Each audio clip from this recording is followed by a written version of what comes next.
Hi, so first of all, lovely seeing you earlier. Onto this shoulder of yours. So as we discussed, the neuritis side of things will have settled down, and we know that because that shoulder is no longer agony. But what we're left with is the residual symptoms, particularly in your case, weakness.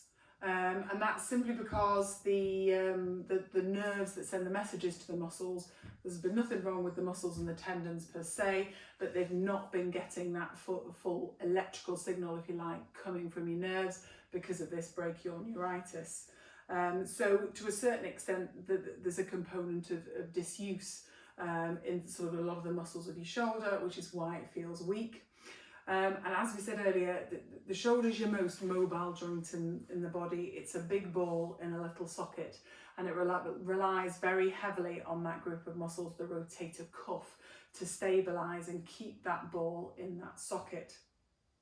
And if there's been an effect to how that rotator cuff is working, and in your case we've got two scans, the ultrasound and the MRI, that tell us the cuff is absolutely fine from a sort of structural point of view, but what it's not had is that full electrical signal for quite a period of time. Okay, that nerve's now recovered, but we now need to work to get that muscular strength back, and that's a combination of not having that neurological impulse when you've had that neuritis, but then also it's been unbelievably sore, and it's been unbelievably sore for a prolonged period of time. So there's that element of disuse. You've just simply not been doing all the things you would normally do with it. So yeah, that shoulder's a little bit weak because that cuff then isn't doing that stabilizing job that it wants to do. When you put that arm into certain positions, you'll get that catch of pain, but that's all something that strengthening should address. So I'm just going to go through a couple of exercises for you to do. I'm going to do them in 2 sets. So there'll be a sort of set 1 for one day, set 2 for day 2, and then you'll alternate through the week and then just have 1 day's rest. The focus of your exercises from us is very much strength training.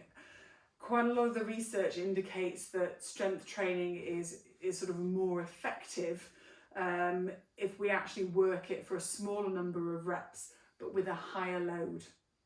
Having said that though, we've got a shoulder that's been a problem for a while. It's still a little bit painful. So we've also got to play it by ear, because what we don't want is to flare anything up. So your first one, I've got dumbbells. If you've got, I think you said you had hand weights, absolutely brilliant. Or otherwise, whatever's lying around, tin from the cupboard, spanner, something like that. When I looked at you earlier, that movement up and down like that's what we call flexion. That wasn't so bad at all. You really struggled with bringing that arm out to the side, and again that fits very typically with that cuff not firing quite as we'd want it to. And you were also aware that what we didn't get was that nice drop down of that head of that humerus. We got this little bit of hitching. So I want you to be a little bit aware of that as well, and make sure you're not kind of tilting your head to bring that out to the side. So that wasn't too bad. That was really hard work. So what we're going to do is aim for sort of the midpoint, if you like, between flexion forwards and abduction out to the side, sort of about 45. So a really great place to work is then in the corner. And again, arm out to the side when that arm was full stretch, was painful. So we're going to make things a little bit easier by bending our elbow. So you're going to stand in the corner, you're going to tuck that tummy under and push the small of your back into the corner. You've got your arms like that. You've got whatever weight you can, as much weight as you can manage to do 5 reps is the aim. So you've really worked 5 reps, absolutely fatigued, can't do 6. Having said that, if that makes you sore, lower your weight and gradually build up your reps first of all. So you're tucked in, back's tucked in, pressed into the wall, arms in that position, and you're just going to push up, keeping the back of your hand in contact with the wall with the weight. Hold for a few seconds, slow, controlled release. Okay, and again, up you come, hold it for a few seconds, slow, controlled release. So you're essentially coming up into a W, but in that corner.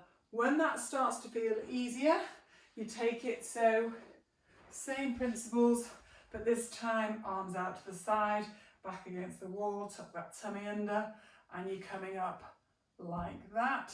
And again, when that's easy, you step away from the wall and you're doing it in that position.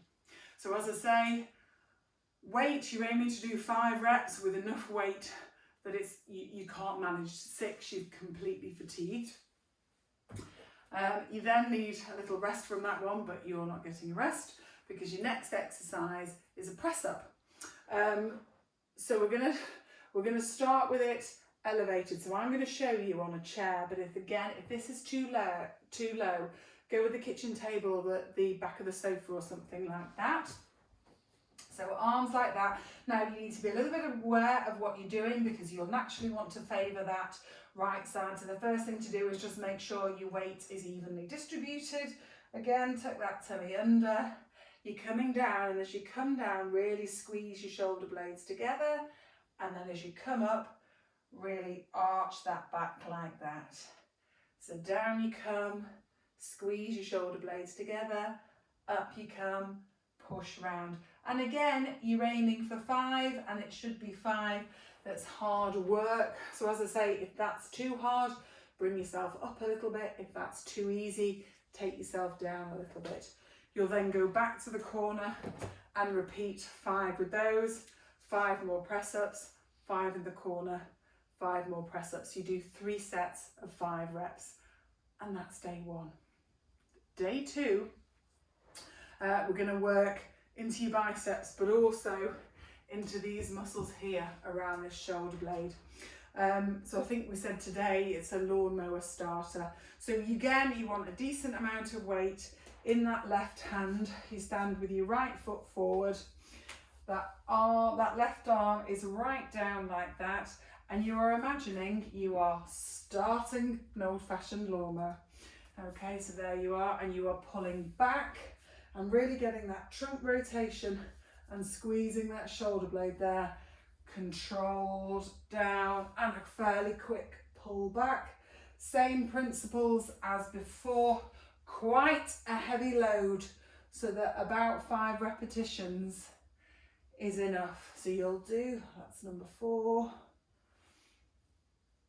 and number 5.